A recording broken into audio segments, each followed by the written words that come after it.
Bom dia, boa tarde, boa noite, amigos do canal. Bem-vindo ao Papo com Mexerica e hoje, parte 2 daquele papo mais doce ainda com cana-de-açúcar. Nós estamos aqui recebendo nosso amigo Carlos Roberto Manocchio Júnior, que vai continuar falando com a gente sobre gestão de canavial de alta performance. Olha que nome bacana. E o assunto é mais bacana ainda. Carlos, e aí? Como é que você está? Eu tô bem, e você? Eu tô cada vez melhor. Vamos chupar essa mexerica. Vambora. Meu irmão, a gente estava falando sobre alguns processos dentro do canavial, o que é mais difícil, o que é mais fácil, falando principalmente de planejamento. Sim. Né? Você deixando bem claro que não dá para a gente gerir aquilo que não se mede, né? Exato. Não é? Então, eu queria começar esse papo hoje falando um pouquinho sobre variedade e janela. Qual que é a relação e a importância de você aproveitar a variedade correta na janela adequada para você fazer o plantio? Excelente pergunta. Eu acho que essa é a pergunta que 90% do setor faz hoje. Tá? O que plantar e a hora de plantar. E onde plantar. Isso é importantíssimo. Ô César, o capital genético seu talvez seja a coisa mais importante hoje no canavial, tá? Mas muita gente procura a salvação para todos os problemas operacionais em cima do material genético, e isso também não é verdadeiro, tá? Não adianta você ter a melhor variedade, no melhor tipo de solo para aquela variedade, e você ter todos os seus equipamentos com a bitola errada, pisando em cima da linha da cana, por exemplo, na colheita. Entendeu? Então, não tem material milagroso que vai aguentar um peso aí de 20, 25 toneladas em cima dela. Certo? Isso não vai acontecer. E é isso que eu vejo quando tem lançamento de variedade pela Ridesa, pelo CTC, ou pelo IAC. Essa variedade aqui é boa para colheita mecanizada. Cara, toda variedade é boa para colheita mecanizada, é só você não pisar em cima dela. Certo? É só você ter os cuidados necessários para aquele material genético ele conseguir se desenvolver bem. Tá. É a mesma coisa. Você ter duas pessoas de genética muito boa e todo dia dar uma pancada com ela, passar com um ônibus em cima dela. O caboquinho, mirradinho, magrinho, vai sobreviver melhor se ele não tiver um ônibus atropelando ele. Então, não é material genético que manda. O material genético, sim, vai ajudar dentro dos ambientes de produção que você tem. Mas você tem que propiciar boas condições operacionais, tá? Para que aquela variedade se desenvolva bem. Tem muitas teorias de variedades média, precoce, tardia, terceiro eixo, que é não respeitar o ciclo da variedade e colher ela sempre com 13 meses, empurrando um mês para frente. Teoria tem um monte, tá? Eu gosto muito dessa teoria do terceiro eixo, que foi desenvolvida pelo professor Marcos Landel, lá do IAC, de você sempre colher a cana com mais de 12 meses. É muito legal isso, né? Porque você está dando mais tempo para a cana crescer. Então, a cana que você plantou, você vai colher com 13 meses. Daí, no outro ano, você colhe ela com 13 meses de novo. No outro ano, com 13 meses de novo. E tem algumas variedades que te permitem fazer isso, né? As variedades classificadas como precoce, a precocidade já diz que a partir de junho ela tem uma característica de florescimento. E o florescimento não é bom para o canavial. Sempre que a gente tem cana florescendo, a gente está tendo perda de energia dessa planta para gerar uma estrutura vegetativa nova. Tá? Então, sempre que você passar num canavial e ver uma cana florescida, é porque alguma coisa não está certo, tá bom? Uhum. Ela tem um período aí, na nossa latitude aqui de Piracicaba, por exemplo, é de 22 de fevereiro a 22 de março, né? Se a gente tiver uma amplitude térmica maior que 10 graus entre dia e noite e umidade no solo, a gente tem indicativos de que aquela cana vai florescer, tá? Se a gente tiver pelo menos 20 dias, nesses 30 dias, nesse período que eu te falei, existe a grande possibilidade da cana florescer. As variedades que têm florescimento frequente. Só que essa indução floral, ela não vem imediatamente. Ela vem depois de 2 meses, a cana começa a florescer. Então, variedade precoce deve ser colhida até junho. Então não entra nesse terceiro eixo que eu te disse. Não dá para cortar ela todo ano com 13 meses. Porque se você cortou ela com 13 meses em maio esse ano, no outro ano você vai colher ela em junho. Aí no outro ano em julho. Ah, não vai dar. A precoce não dá porque ela vai florescer e você vai ter perda. E ela isoporiza por dentro, ela fica branca. A isoporização é que nem quando você pega um isopor mesmo. O isopor não é seco, você aperta ele assim, é xoxo. São as células de dentro da cana que secaram, né? E não tem mais líquido dentro. Ou seja, não tem líquido, não tem açúcar. Não tem açúcar, perdeu, né? Então, o enchimento dos internódios começa a ser prejudicado ou até mesmo secar aquele que já estava cheio, tá? Então, florescimento não é legal. Mas a escolha da variedade é importante, né? A gente tem que ter, pelo menos na minha consultoria, os meus clientes, eu recomendo plantar cana precoce para iniciar a safra com bons níveis de ATR, né? E isso não é tudo, né? Porque a concentração de açúcar dentro da cana, que eu acho que todo mundo busca hoje, nem sempre é mais importante do que a produtividade em si. A produção por hectare tem um peso maior do que a concentração do açúcar dentro daquela cana. Eu vou dar um exemplo. Eu tenho uma cana, uma variedade de cana que está sendo plantada recentemente aí, IAC CTC 07 8008. Essa variedade ela é muito pobre comparada com as outras variedades de mercado. Ela não tem uma concentração de açúcar muito grande, mas ela dá muita cana. Ela perfilha muito, ela dá muita cana por metro final e ela dá uma produtividade gigantesca. É coisa assim de 150, 160 toneladas de cana, assim, facilmente, certo? E ela é um pouco mais pobre. Quanto variedades que você planta no mesmo ambiente que ela são mais ricas, mas são menos produtivas. A hora que você faz a conta da quantidade de açúcar por hectare daquela cana, é muito menor do que a variedade mais rica. Entende? A variedade que é mais pobre em teor de açúcar, ela produziu muito. Então a quantidade de açúcar que ela produziu por hectare é maior. Então é isso que a gente tem que buscar, né? É tonelada de açúcar por hectare. A hora que a gente entrega a quantidade de açúcar por hectare, a gente está escolhendo bem a nossa variedade, tá? E em ambientes mais restritivos, a cana demora mais para fechar, né? A cana é plantada em linha, né? E a entrelinha da cana, ela demora para o sol parar de bater no solo nessa entrelinha. E muitas vezes é onde a gente tem escape de mato. Então, a escolha da variedade adequada para o ambiente de produção, principalmente os ambientes restritivos, te possibilitam até um melhor controle de plantas daninhas, por exemplo. Então, variedade é um tema muito importante e que muitas vezes ele é negligenciado. Por quê? Tem algumas empresas que cobram royalty pelas variedades, tá bom? E muitas vezes pode parecer caro um royalty de variedade. Vou dar alguma escala aqui para você. Tem uma certa variedade que te dá uma produtividade média de 120 toneladas por hectare em 5 cortes, um certo ambiente de produção, e que ele te cobra o valor de 1,5 toneladas por hectare. Aí você prefere plantar uma que vai dar 85 toneladas por hectare em 5 cortes e não paga royalty. Eu não vejo onde isso fecha a conta. Eu prefiro pagar royalty num material que eu sei que vai me dar uma produtividade maior, desde que eu faça o que manda o figurino, né? Correção de solo, adubação, cuidado com plantas daninhas, produto certo para não dar fitotoxicidade na cana, né? Porque todo herbicida que a gente aplica para perder menos, né? É melhor aplicar o herbicida do que perder para a planta daninha. Mas tem herbicida que a gente perde muito menos, né? Que quase não tem perdas. Então a gente tem que escolher esses herbicidas também, que também são mais caros. Então eu vejo que o ciclo da pobreza, nesse caso, prejudica muito a produtividade de cana no Brasil hoje. Todo mundo busca o mais barato. inclusive a variedade.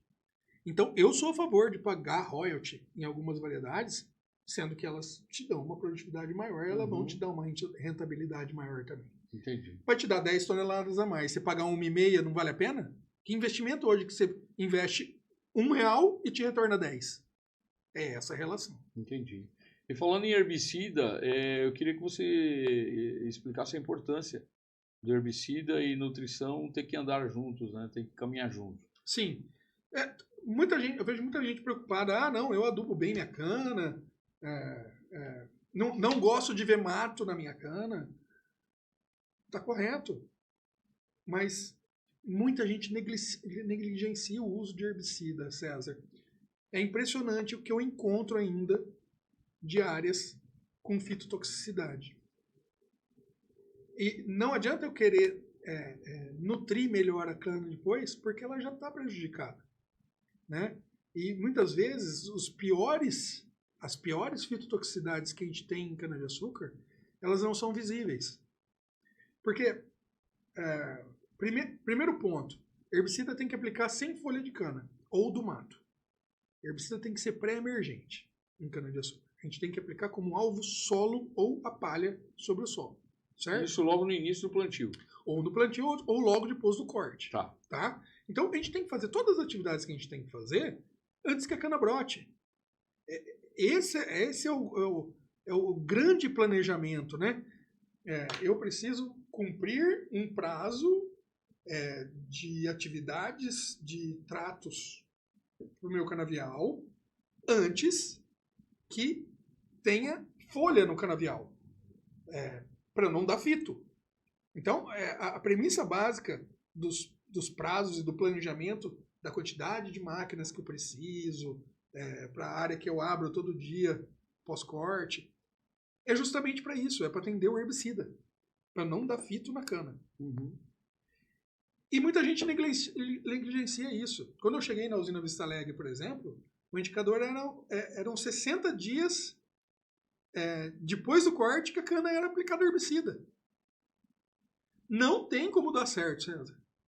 Hoje, o número médio de dias após o corte para aplicação de herbicida é 10. Então, cortou a cana hoje. Depois de 10 dias, tudo que a cana precisa, inseticida, adubo, corretivo, foi aplicado em 10 dias, porque o herbicida é a última operação. Entendi. O herbicida fecha o trato. Então, essa é a premissa básica. E eu acredito que esse é um dos grandes pilares da produtividade da usina Vista Alegre hoje. Usinas de alta performance que produzem bem, elas são preocupadas com os prazos de tratos dessa cana. Entendi. Tanto trato cana planta quanto trato cana soca. E assim, você falou que fazia em 60 dias, que não é o ideal, que o ideal são 10 dias. O que acontece nesses primeiros 60 dias do sistema radicular da planta? Eu vejo que o problema não é só radicular, tá, César? Eu vejo que é a parte aérea também. Porque o herbicida, nesse caso, um pré-emergente não seletivo sobre folha, o que vai acontecer? Primeiramente, não vai atingir o alvo dele, né? Vai ter um efeito guarda-chuva. Uhum. Então, quando eu aplicaria no solo, eu já vou ter folhas de cana. E eu vou aplicar todo aquele herbicida que era para pegar no solo sobre a folha da cana. Tá? E esse que é o grande perigo do herbicida, que não causa fito foliar. Porque muitas vezes você aplicou, você não enxerga o problema. Não tem clorose foliar, tá? Que é aquele amarelamento do limbo foliar. Uhum. E não tem necrose, a folha não necrosa, não seca, não vira palha. Uhum. Mas está tendo um efeito fisiológico dentro da planta de travamento do crescimento vegetativo. Entendi. A planta não cresce. E esse efeito pode durar 20, 30, 60 dias. Então a gente tem dois problemas. Primeiro que o produto não chegou no lugar dele para controlar a planta daninha. E eu apliquei sobre a folha que travou o crescimento da planta. Então eu vou ter escape de mato e vou ter trava no crescimento do canavial. É tudo ruim. É tudo ruim.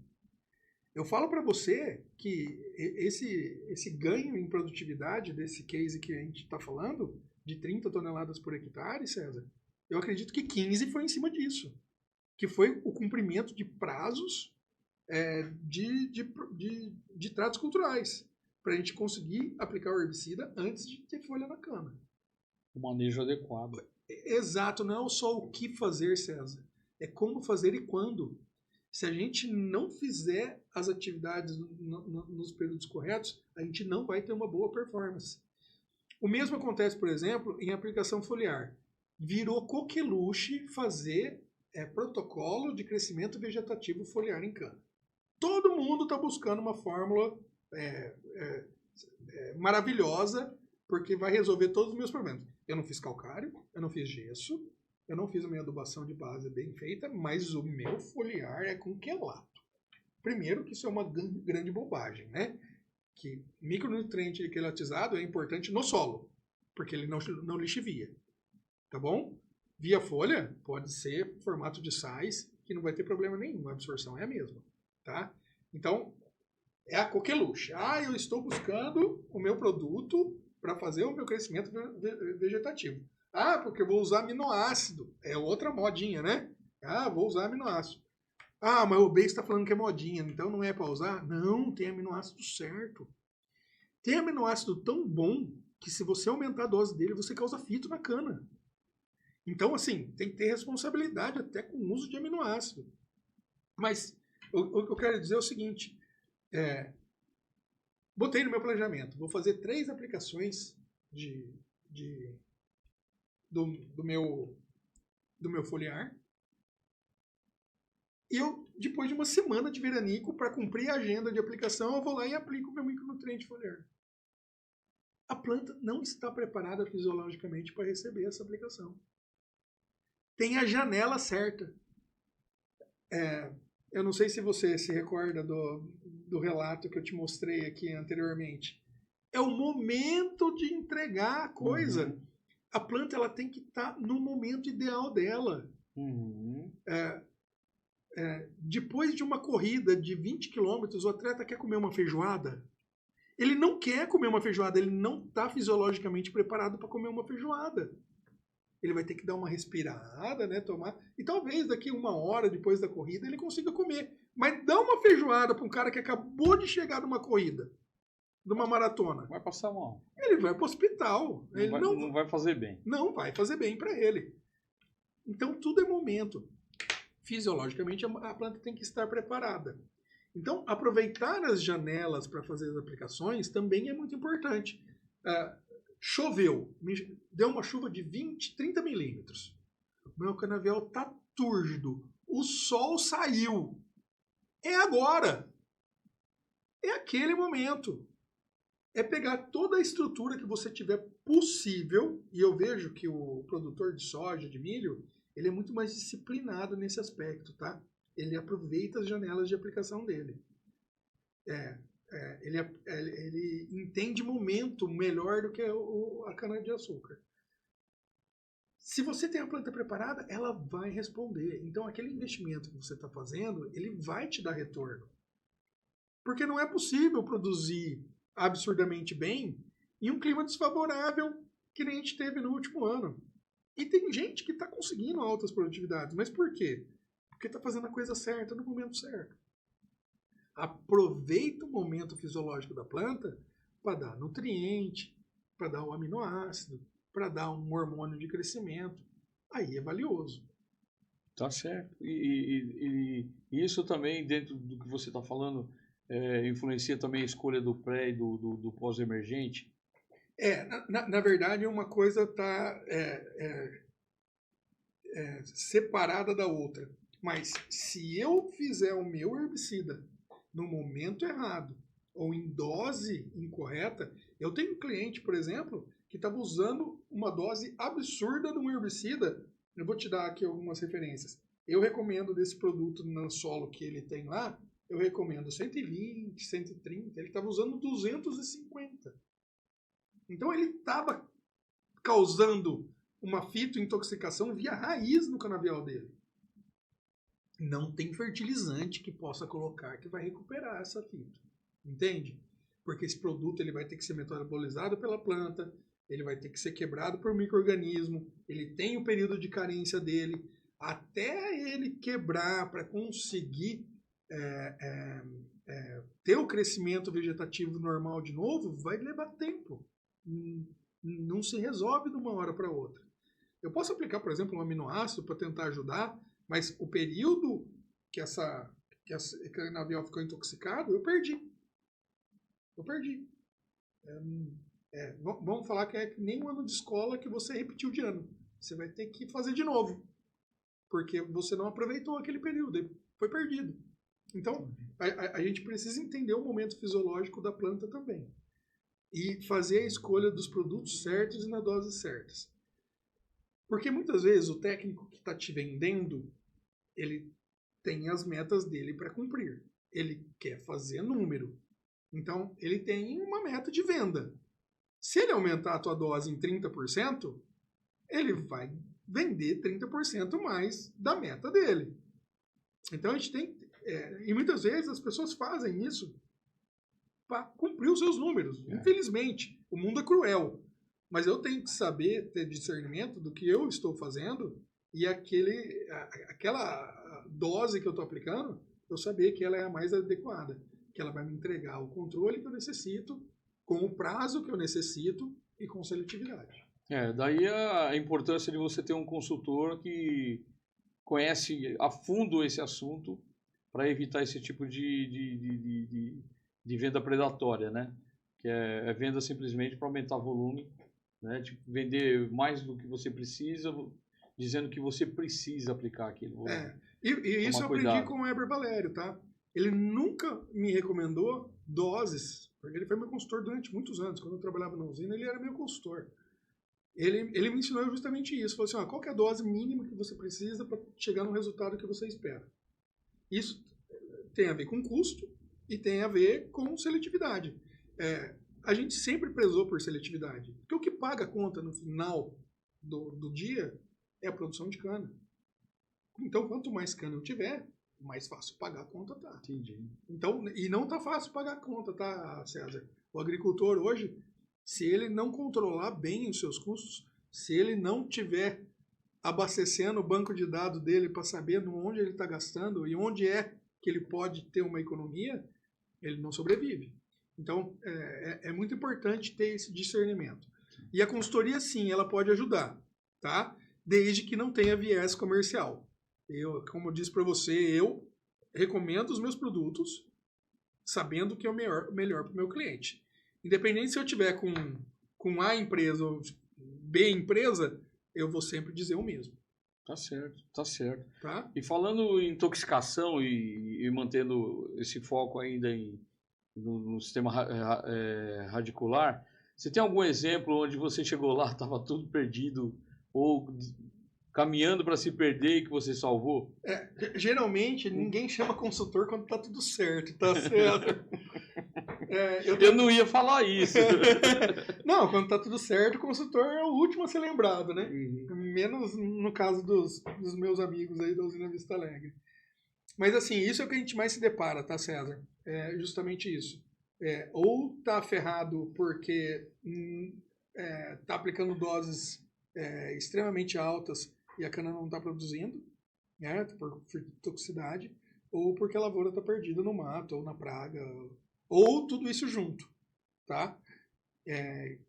Que é o caso em alguns clientes que eu vou, e a gente tem tido bons resultados, tá? O importante é a pessoa entender que ela tem problema.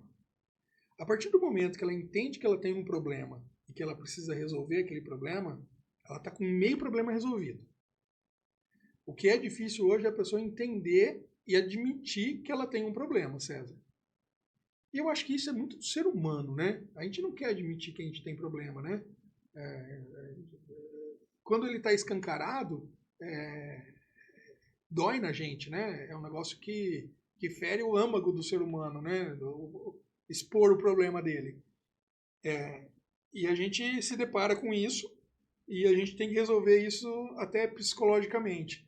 Porque resolver tecnicamente é só te passar, faz isso aqui, tá resolvido. Mas, veja bem, eu entendo que você estava tentando fazer o melhor para não ferir o ego do cara. Porque para a gente conseguir ter um resultado num cliente, não é em uma visita só que a gente vai resolver. A gente precisa criar um programa de trabalho. Então, eu pauto a minha consultoria sempre em começo, meio e fim, planejamento. Eu tenho que fazer o diagnóstico, tentar entender o que está dentro do bolso e dentro da capacidade operacional do meu cliente de executar e acompanhar resultado. Para lá na frente a gente entender, vou por ali, vou por aqui, né? Correção de rota. Tem dado certo, tá? Mas muitas vezes a gente encontra resistência. Como, por exemplo, o pisoteio. Tem gente que não acredita em pisoteio. Você, não, eu escarifico, que é uma operação de entrar com uma haste na entrelinha para descompactar aquele solo que compactou. Mas como que você descompacta a linha de cana? Você vai arrancar ela para fazer isso, né? E a gente não quer isso. Então, a linha de cana tem que estar sempre protegida. E a gente tem que ter os equipamentos nossos adequados para andar no espaçamento que está a cana plantada. Se a gente não tiver o espaçamento adequado, a gente vai pisar a linha da cana e vai ter redução de produtividade. Então, por incrível que pareça, a gente ainda se depara com esse tipo de situação.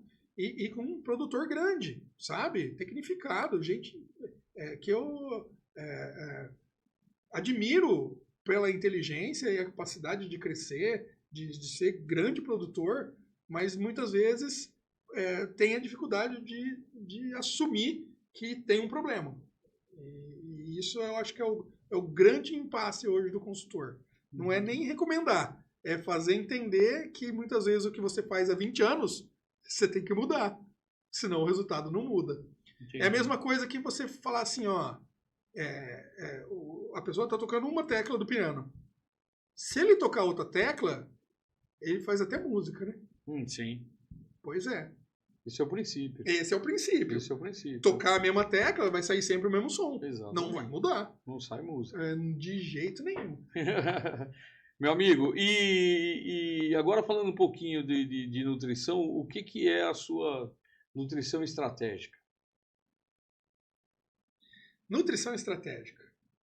Eu estou fazendo pós-graduação agora de fisiologia vegetal, lá na Exalc, né?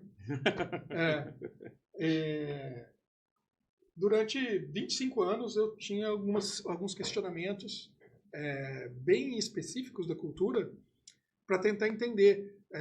Porque o nosso produto final é açúcar. O açúcar é a formulinha C6H12O6, né? Carbono, hidrogênio e oxigênio. Cadê o potássio? Cadê o enxofre? Cadê o boro, que todo mundo fala que é tão importante para o transporte de açúcar? Onde entra isso? E eu fui fazer fisiologia justamente para tentar entender onde cada nutriente participa dentro do processo fisiológico. Porque hoje eu tenho a minha fórmula de crescimento de cana, tá? E se eu falar aqui, eu não preciso mais visitar cliente nenhum meu, porque todos vão saber, porque está no podcast, né? Daí todo mundo vai só assistir o podcast e não vai me contratar. Mas eu tenho a minha fórmula, né? Que eu aprendi com o professor Pedro Henrique. Eu tive alguns professores de fertilidade incríveis. O professor Pedro Henrique Cerqueira Luz, o professor Dematê, da Exalc, o professor Godofredo Cesar Vitti, meu querido professor, Mobral, inteligentíssimo. Hoje o professor Otto, né, o Purpurina, que está lá como aluno, meu bicho, é hoje meu professor da Exalc. São pessoas excelentes em nutrição e fornecem as melhores informações possíveis, né? Mas eu nunca entendi como aquilo acontecia dentro da planta, como aquilo poderia interferir na planta. E hoje eu consigo explicar a nível de célula por que a concentração potássio e magnésio dentro da folha tem que ser 3:1 para que seja quebrado um ATP e aquele ATP empurre o açúcar para o tubo, que vai estar melhor disposto se o boro estiver fazendo a argamassa da célula da parede do tubo. Cara, eu nunca ninguém me disse isso. Eu tive que esperar 25 anos para fazer uma pós-graduação de fisiologia para tentar entender como isso funciona. E isso funciona para todas as plantas. Assim como funciona na uva, funciona na cana também. Cada uma com as suas especialidades, né? Sim, claro. Mas, assim, o processo fisiológico em si é o mesmo. É a mesma coisa que você falar de um japonês e falar de um holandês. Fenotipicamente, totalmente diferente, né?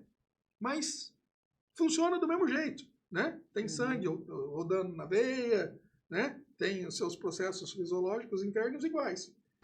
Então, exatamente isso. A gente tem hoje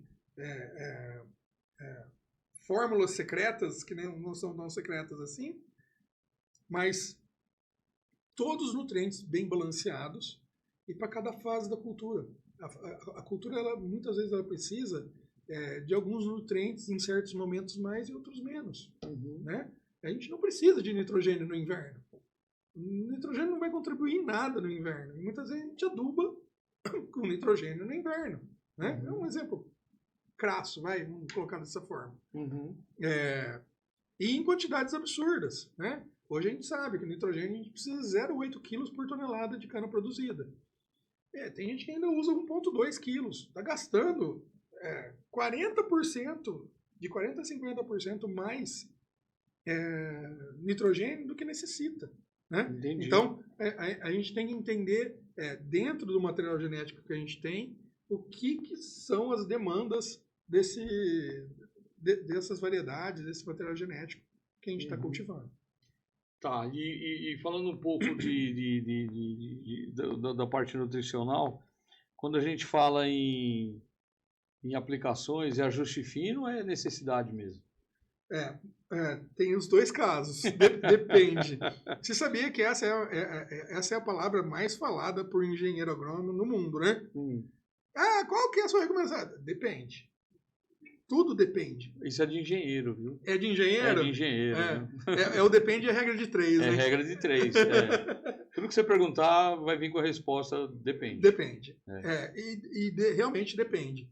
Muitas vezes a gente se depara com situações que fala assim, não, eu preciso fazer essas correções por necessidade. E outras, que é o caso, por exemplo, da usina Vista Alegre, que a gente está falando aqui como estudo de caso, que não, realmente o plus. E é por isso que a produtividade responde tão bem, porque é feita no momento correto e como plus. Né? É uma injeção de adrenalina no corredor. Nossa, ele vai disparar, né? Então, e no meio da maratona. Vai funcionar. Não tem como não funcionar, né? Agora, você fazer uma injeção de adrenalina no caboclo que está dormindo, demora mais a reação para acontecer, né? É verdade. Não é a mesma coisa do que você dar a injeção de adrenalina nele correndo. Então, existem as duas situações, tá? O que é importante é a gente estudar e saber as relações adequadas. O que a gente enxerga muito por aí, esse é um exemplo maior, tá? Se eu fosse do mapa, eu proibiria o calcário calcítico em alguns solos do Brasil. Porque não tem magnésio, o calcário calcítico só tem cálcio, não tem magnésio na mistura dele, tá? E quando você coloca num solo já balanceado, de cálcio e magnésio naturalmente, você coloca só cálcio, você mantém o magnésio e aumenta o cálcio. Aí no outro ano você faz a mesma coisa. Você já teve uma extração do magnésio e põe mais cálcio. Aí você tem mais extração de magnésio e mais cálcio. Aí a fonte mais barata que a gente tem de magnésio hoje é o calcário dolomítico, que está na proporção original. Aí você vai colocar mais calcário e um pouquinho de magnésio. Mais calcário e um pouquinho de magnésio. Essa relação ela nunca mais volta a ser igual. Entendi. Então, esse é um exemplo básico de relações de nutrientes que a gente precisa ter. Cálcio e magnésio, 3:1. Certo? Potássio e magnésio, 3:1.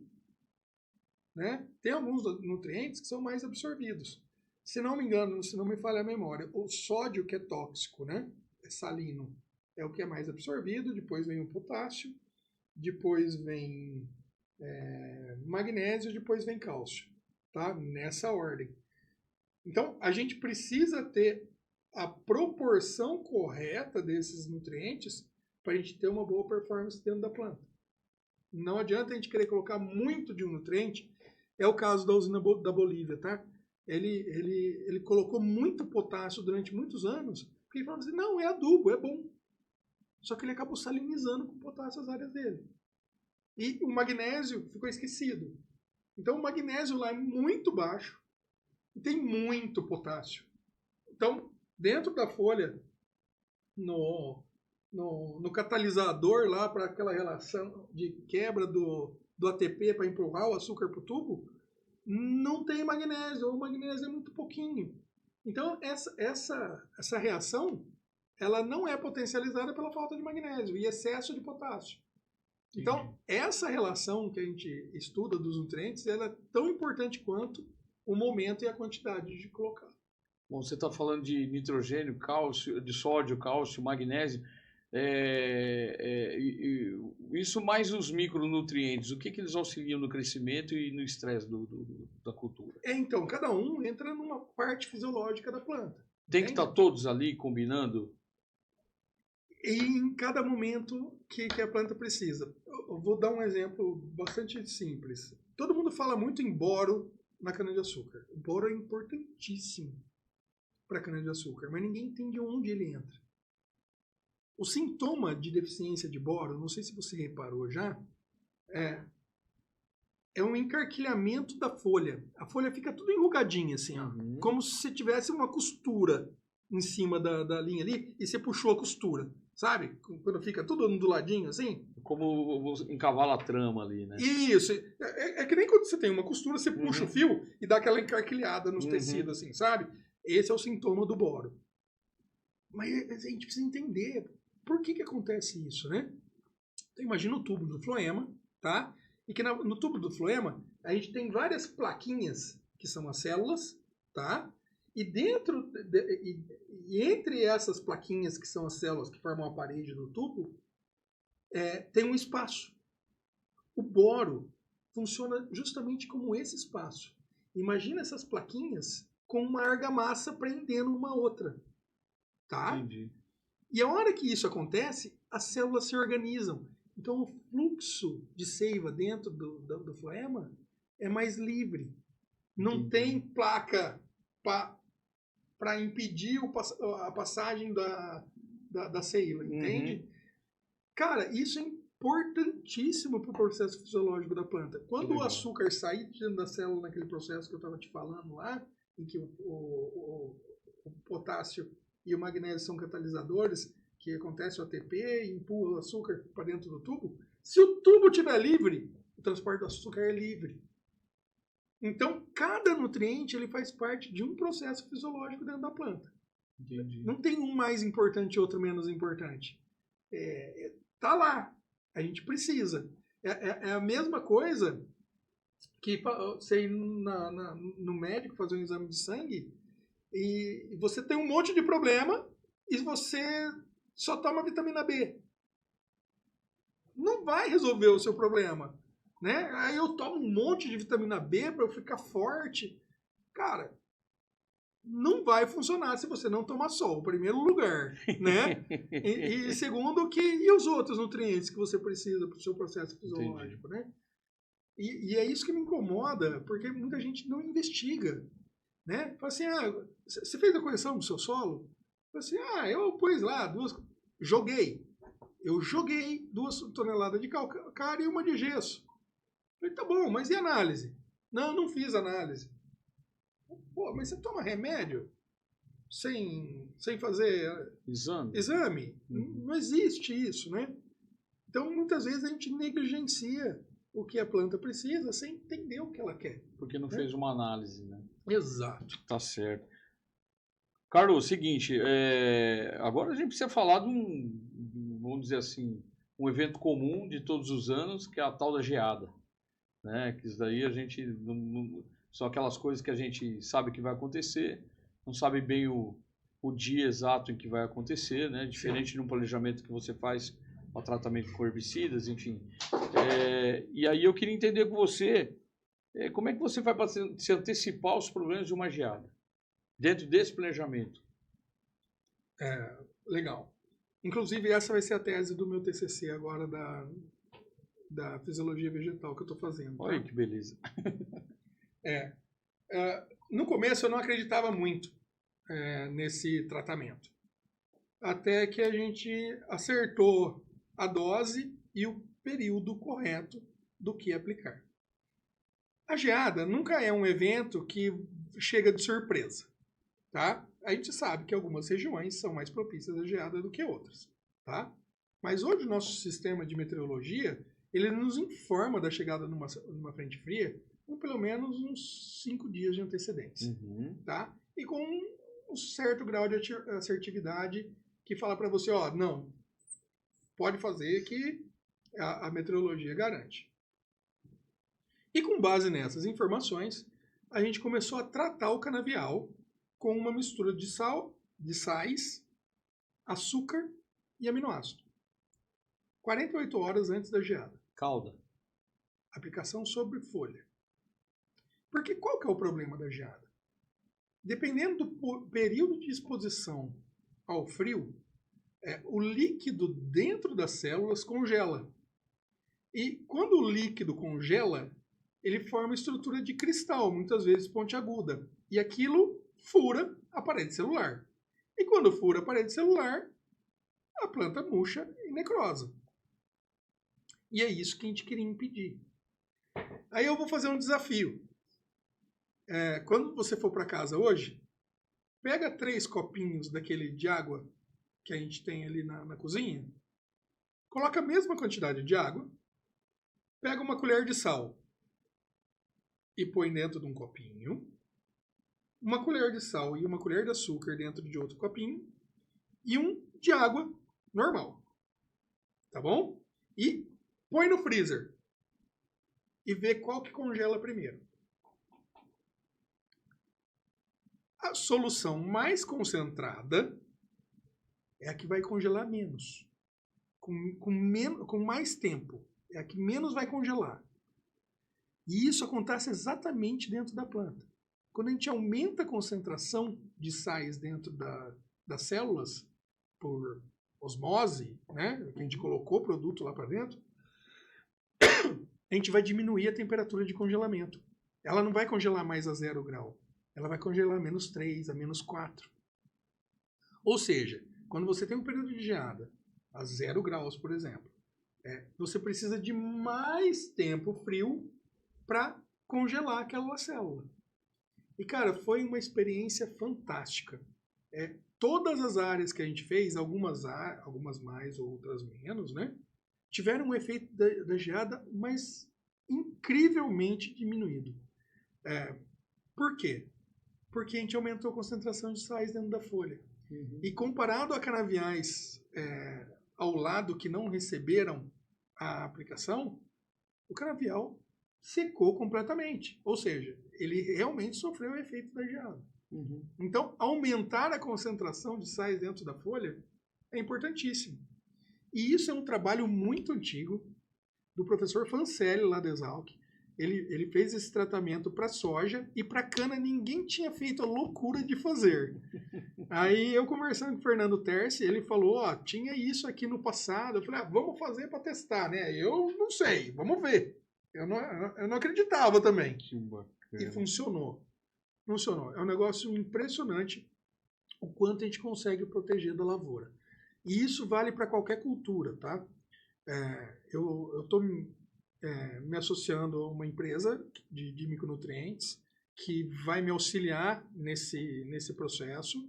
E eu conversei hoje pela manhã com o representante dessa empresa para a gente estudar. Eu gostaria de fazer para cana de açúcar, né, para deixar um trabalho registrado, publicado sobre esse assunto, e um para soja também, para tentar resgatar essa tecnologia que ficou perdida por muito tempo dentro de algum livro. Ou por algum manejo mal sucedido, né? Porque o time da aplicação é muito importante.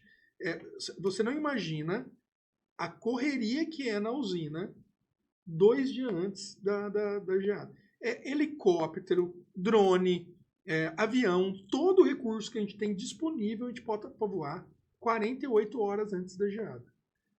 E esse prazo ele é muito importante. Não pode exceder. Ah, fiz uma semana antes. A planta já metabolizou aquilo.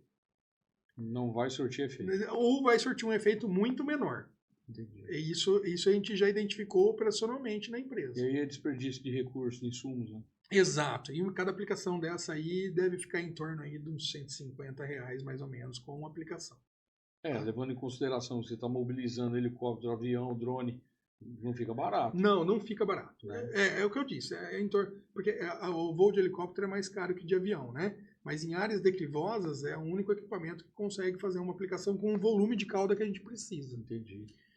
Outra coisa que é importante, tá? Não existe produto milagroso, tá? Eu vejo aí no mercado muita gente... e acontece muito, viu, César? Ô, Beijo, me oferecendo um produto aqui, ó, que substitui meu adubo, eu vou ter que colocar só 100 litros do produto. Cara, desconfia. Quando a esmola é demais, não dá para acreditar. Porque não tem a quantidade de nutriente que você precisa. Tá? Tem produto milagroso aí que eu vou falar para você. E é incrível como depois que vendeu a primeira vez, o cabo some. Não volta nunca mais, porque a produtividade do cara despenca, né? Então, não tem almoço grátis. Você quer ter uma boa produtividade, você precisa colocar os nutrientes nas quantidades corretas. Ah, mas esse produto você tem que colocar 10 litros por hectare.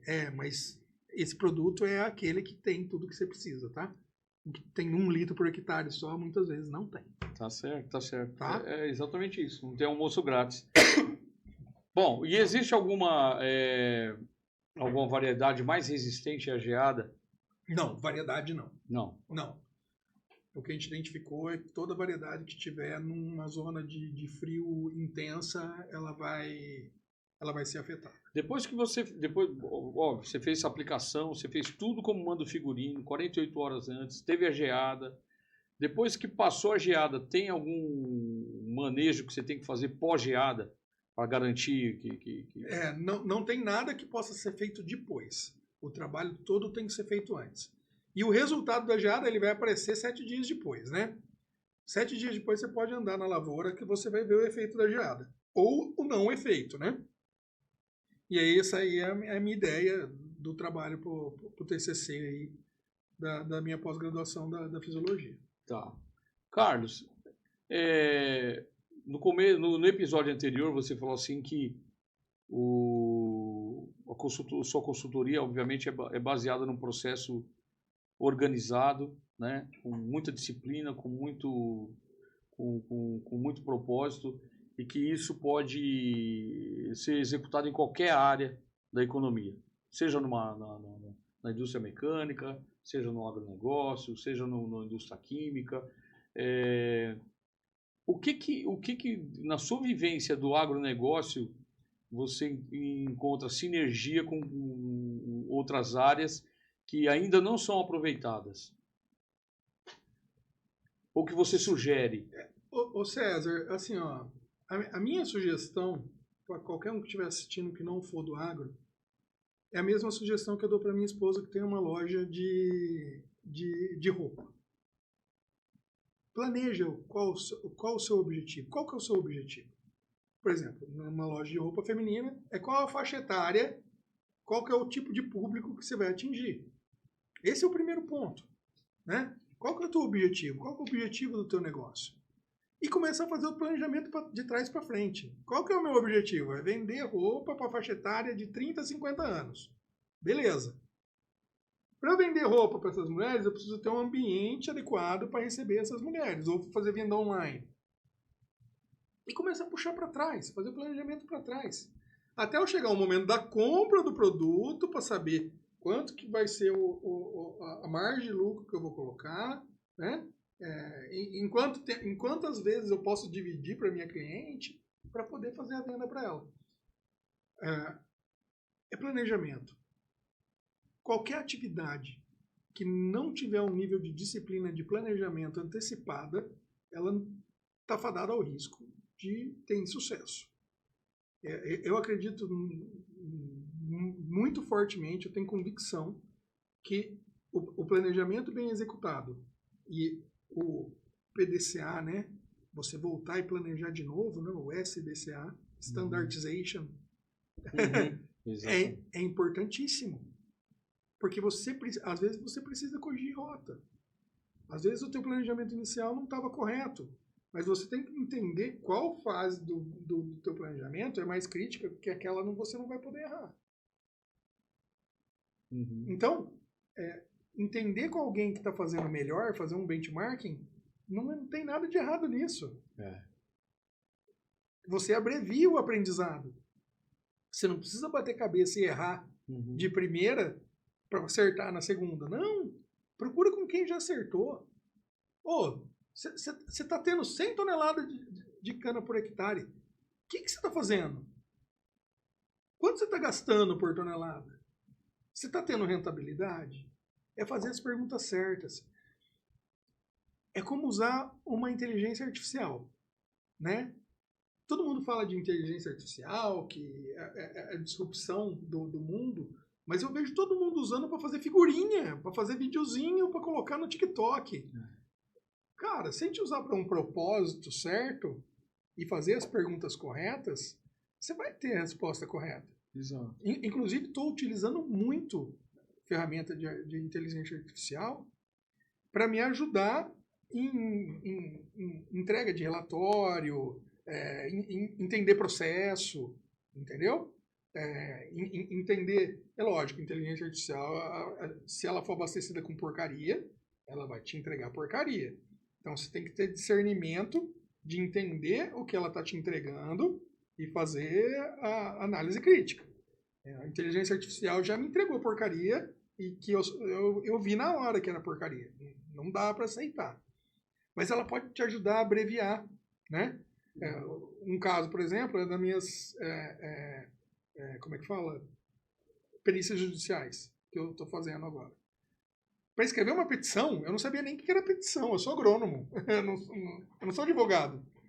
Para fazer uma petição, hoje, eu quero fazer uma petição para a vara não sei das quantas, pedindo o dia da diligência que vai fazer a perícia na fazenda. A inteligência artificial me ajuda com isso, a escrever nos termos adequados para um juiz. Então, eu tenho que ter discernimento do tempo que eu posso abreviar para fazer um trabalho desse. Lógico. E eu acredito que é isso. Eu acho que o que a gente precisa buscar, César, em todas as áreas, é tentar fazer um benchmarking com quem faz melhor, né? E entender como aquilo encaixa dentro do meu negócio. Meu irmão, a gente tá chegando ao fim. Papo bom, o tempo voa. Dava para ficar aqui o dia inteiro. Dava para ficar o dia inteiro aqui. Mas eu queria, assim, para a usina, para o produtor, para quem que é do setor da cana-de-açúcar, que está procurando produzir mais, gerar mais sustentabilidade, fazer algo mais sustentável. Rentabilidade. Aumentar a rentabilidade. Qual o recado que você deixa para ele?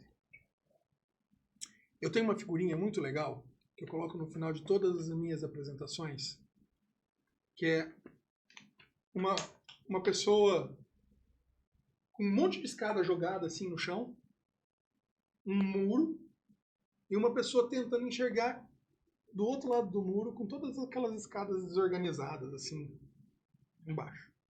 E ele tentando enxergar do outro lado do muro.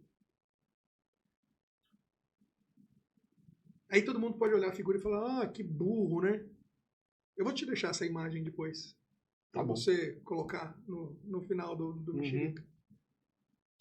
E é impressionante como não olham para o próprio umbigo. Quantas ferramentas você tem disponível e você não usa? Está à sua disposição, tá? Todo mundo tem essas ferramentas. A gente precisa saber como usar. Muito bem. Porque senão a gente nunca vai atingir o nosso objetivo. O do carinha, olhar por cima do muro. O nosso é atingir tudo isso que você falou, sustentabilidade, rentabilidade, melhor produtividade. Então, a gente buscar entender, ter disciplina para usar a ferramenta e usar o propósito correto, Eu acho que é o grande desafio para qualquer Muito bem. setor produtivo. Muito bem. Meu irmão, a gente começou esse bate-papo lá na primeira parte, no episódio anterior, falando de educação, né? E é nítido que você é um cara preocupado com educação desde sempre. Sim.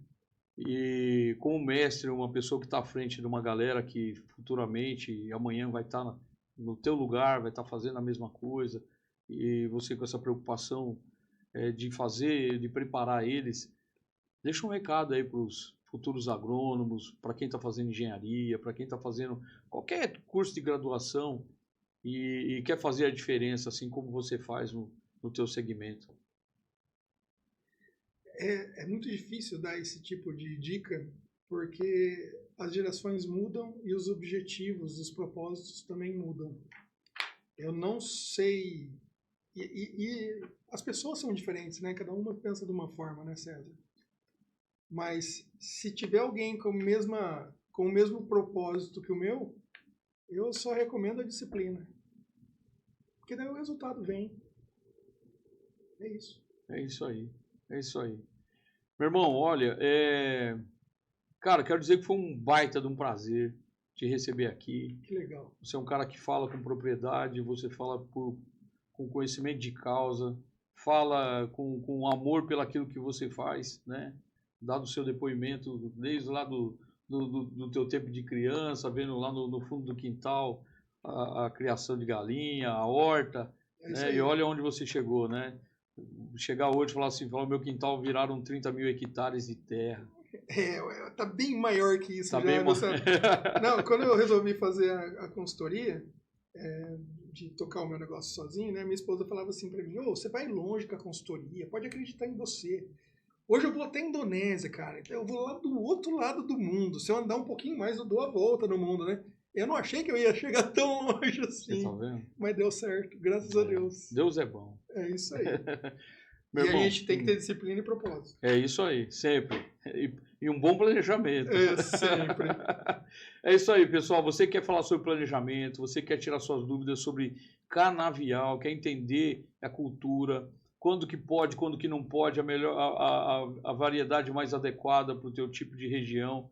Tá aqui, ó. Tá aqui. Tamo junto. Entra lá no LinkedIn, manda um oi para ele, sabe? Segue ele no LinkedIn. No Instagram, aqui no YouTube, manda os seus comentários, eu tenho certeza que a gente vai repassar para ele, ele vai te responder, entendeu? Tá aqui, é um mestre para tirar todas as suas dúvidas. Obrigado. Tá bom? Pessoal, quero muito agradecer pela audiência, então você vai lá, curte, compartilha, se inscreva no canal, agradeço por ter ficado até o fim conosco e a gente se vê na próxima. Um abraço, até lá! Tchau, gente, até a próxima mexerica.